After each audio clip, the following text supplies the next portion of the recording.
मराठ्याच्या आरक्षणासाठी मनोज जरांगे पाटील. नमस्कार, आपण पाहत आहात पुणे लाईव्ह न्यूज. पाहुयात आज दिवसभरातील ठळक घडामोडी.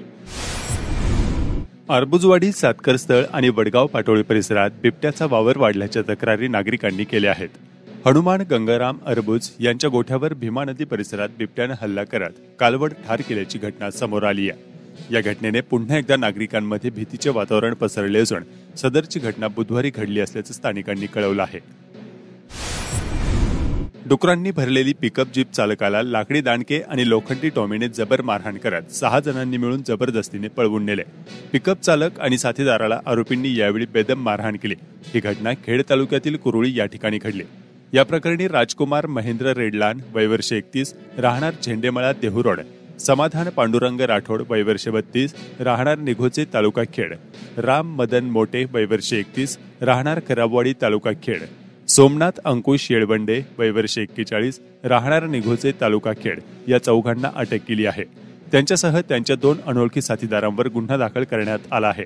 या प्रकरणी किशोर संपत साबळे, वय वर्ष 39, राहणार भाऊसिंगपुरा, तालुका जिल्हा छत्रपती संभाजीनगर यांनी म्हाळुंगे MIDC पोलीस ठाण्यात फिर्याद दिली आहे. मोबाईल फोन आणि डुकरांनी भरलेले पिकअप असे एकूण 9,58,000 रुपयांचा मुद्देमाल घेऊन आरोपी पळून गेले. चौघांना अटक करण्यात आली असून 2 जण फरारी आहेत. तर म्हाळुंगे MIDC पोलीस याबाबतचा अधिक तपास करत आहेत. जागा मोजून बांधकाम करा असे म्हटल्याने एका तरुणाने एका व्यक्तीला बेदम मारहाण केली. तसेच शिवीगाळ करून दोघांना जीवे मारण्याची धमकी दिली. ही घटना कोयाळी शिववस्ती या ठिकाणी घडली. सुभाष रामदास गायकवाड, वय वर्ष 38 यांनी या प्रकरणी आळंदी पोलीस ठाण्यात फिर्याद दिली आहे. त्यानुसार सचिन नथुराम गायकवाड, वय वर्ष 27, राहणार शिववस्ती, कोयाळे याच्या विरोधात आळंदी पोलिसांत गुन्हा दाखल करण्यात आला आहे.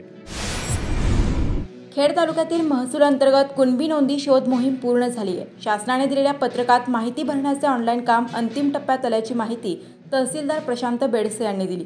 तालुक्यातील सर्व गावांचे महसूल दप्तरी उपलब्ध रजिस्टरवरील विविध प्रकारच्या नोंदीची तपासणीची कामे महसूल विभागातील अधिकारी आणि कर्मचाऱ्यांकडून काटेकोरपणे करण्यात आली असून आतापर्यंत 3,13,000हून अधिक नोंदी तपासण्याचे काम झाले असून त्यापैकी 42,000हून अधिक नोंदी शासनाच्या निर्देशानुसार ऑनलाईन भरण्याचे काम सध्या सुरू आहे. पुढील आठवड्याभरात सर्व कुणबी नोंदीची कामे पूर्ण आल्यानंतर अंतिम अहवाल तयार होणार असल्याची माहिती निवासी नायब तहसीलदार तथा समिती सचिव मदन जोगदंड यांनी दिली.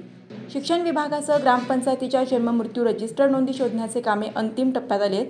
दीपावलीच्या सुट्टीमुळे ऑनलाईन कामे पूर्ण झाल्यानंतर कुणबी नोंदीचा अचूक आकडा पुढील आठवड्याभरात अंतिम अहवाल तयार झाल्यानंतर समोर येणार आहे.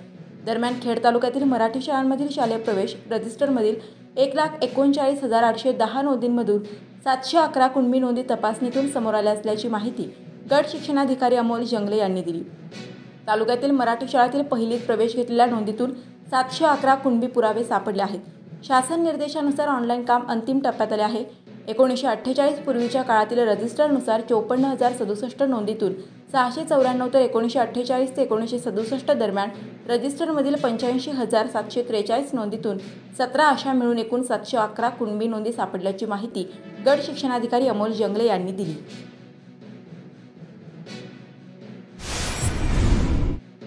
शासकीय निकषानुसार खेड तालुक्यातील 8 मंडलाधिकारी विभाग दुष्काळग्रस्त म्हणून जाहीर करण्यात आल्याची माहिती तहसीलदार प्रशांत बेडसे यांनी दिली. राज्य शासनाने राज्यात कमी पाऊस पडलेल्या तालुकानिहाय मंडल जाहीर करण्यात आले असून खेड तालुक्याच्या कुडे बुद्रुक वगळता पाईट, कडोस, वाडा तर राजगुरुनगर, चाकण आणि आळंदीसह पूर्व पट्ट्यातील कणेरसर, पिंपळगाव तर्फे खेड अशा 9 पैकी 8 मंडल विभाग दुष्काळ म्हणून घोषित करण्यात आले आहेत. शालेय वयातील विद्यार्थ्यांना छत्रपती शिवाजी महाराजांच्या पराक्रमाची आणि गडकिल्ल्यांची माहिती व्हावी या हेतूनं पिंपरी बुद्रुक येथील शिवछाया प्रतिष्ठानच्या वतीनं मातीचा किल्ला बनवा या स्पर्धेत 50 विद्यार्थ्यांनी सहभाग घेतला. यामध्ये प्रथम 5 क्रमांकाच्या किल्ल्यांना 5,000 ते 1,000 अशी बक्षिसे देण्यात आली.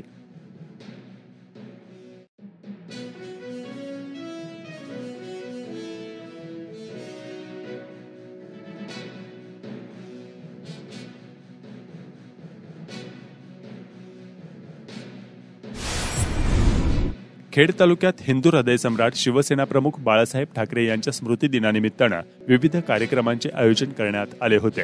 राजगुरुनगर येथील शिवसेना शाखेत स्वर्गीय ठाकरे यांच्या प्रतिमेला पुष्पहार घालून अभिवादन करण्यात आले. यावेळी शिवसेना पदाधिकारी उपस्थित होते.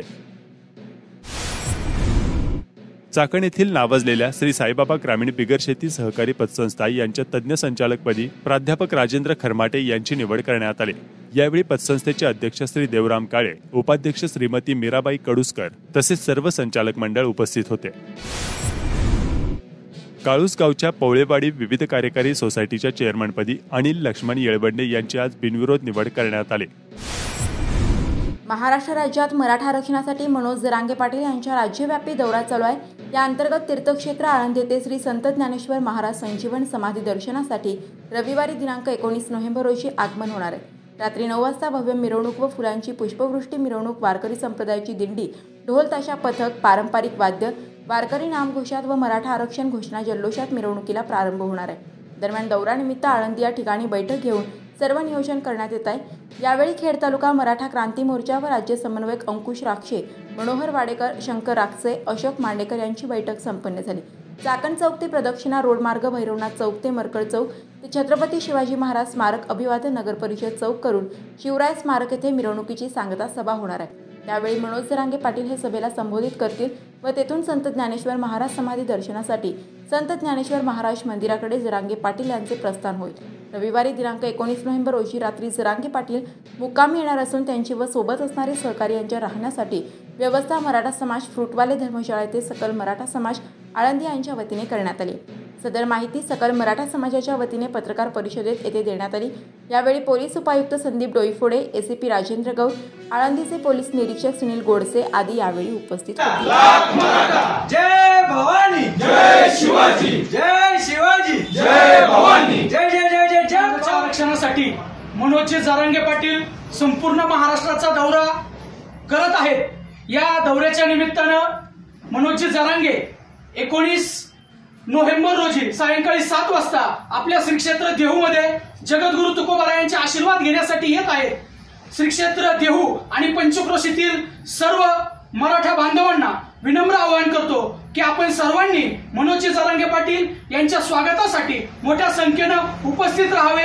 रविवार 19 नोव्हेंबर सायंकाळी ठीक 7 वाजता आपल्या सर्वांसाठी, आपल्या मराठा समाजासाठी संघर्ष करणारे संघर्ष योद्धा क्रांती तेज सूर्य मनोजजी जरांगे पाटील आपणा सर्वांच्या भेटीला, त्याचबरोबर समस्त मराठा समाजाला आरक्षण मिळवण्यासाठी श्री क्षेत्र देहू येथे 19 तारखेला रविवारी जगद्गुरु संत तुकाराम महाराजांचे आशीर्वाद घेण्यासाठी व आपल्यासाठी स्नेह संवाद साधण्यासाठी व आपल्याला पुढील मार्गदर्शन करण्यासाठी आपल्या भेटीसाठी रविवारी सायंकाळी 7 वाजता येत आहेत। मी आपणाला या व्हिडिओच्या माध्यमातून आवाहन करतो, आपल्या न्यायासाठी, आपल्या हक्कासाठी व आपल्या आरक्षणासाठी आपण सर्वांनी देखील रविवारी सायंकाळी 7 वाजता मनोज जरांगे यांच्या स्वागतासाठी श्री क्षेत्र देहू मुख्य प्रवेशद्वार येथे उपस्थित राहायचंय। धन्यवाद। एक मराठा, लाख मराठा।